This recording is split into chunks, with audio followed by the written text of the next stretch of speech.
अस्सलाम वालेकुम। Ayan 4K studio. आज हम आपको बताएंगे कि जिन लोगों के पेट में दर्द शुरू हो जाती है या पेट में जिसे कहते हैं वट फिर रहा है, उसे कैसे ख़त्म कर सकते हैं। वीडियो को देखने से पहले नए आने वाले नाज़रीन से गुजारिश है कि वो अयान 4K स्टूडियो को सब्सक्राइब कर लें और बेल आइकन को ज़रूर प्रेस करें। आज हम आपको बताएंगे स्पासलर न्यू टैबलेट के बारे में। स्पासलर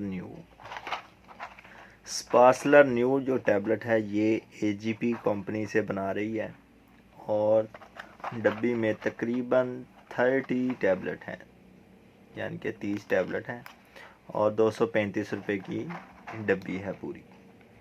और ये आपको हर मेडिकल स्टोर, हर फार्मेसी से बआसानी मिल जाएगी स्पासलर न्यू।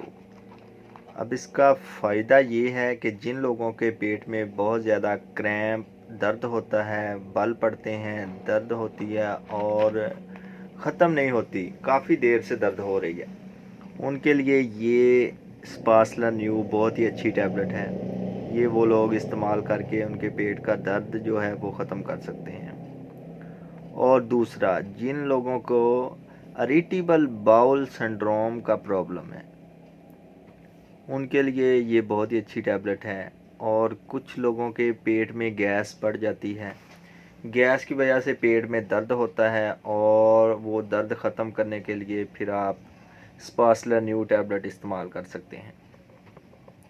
और जिन लोगों के मुसलसल दर्द होती रहती है, कोई चीज़ खा पी लें उनके दर्द शुरू हो जाती है, वो भी ये टैबलेट इस्तेमाल कर सकते हैं। मैदे में अगर दर्द हो तो वो लोग भी ये टैबलेट इस्तेमाल कर सकते हैं।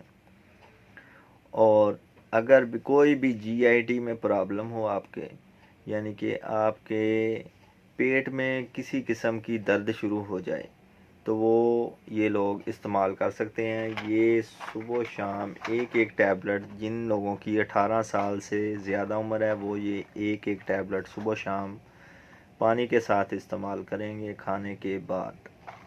और बच्चों के लिए स्पासलर न्यू यानी कि स्पासलर पी का सिरप जो है वो मार्केट में है, वो सुबह शाम एक एक चम्मच इस्तेमाल कर सकते हैं जिन लोगों के बच्चों के पेट में दर्द है। और इसके कुछ साइड इफ़ेक्ट भी हैं, साइड इफ़ेक्ट इतने ज़्यादा नहीं हैं। से डिप्रेशन हो सकता है, हेडेक हो सकता है, सर में दर्द, डिजीनेस हो सकती है, डायरिया हो सकता है, कॉन्स्टिपेशन हो सकती है। और ये मेबिवरीन है, इसमें जो इसका फार्मूला है मेबिवरीन हाइड्रोक्लोराइड।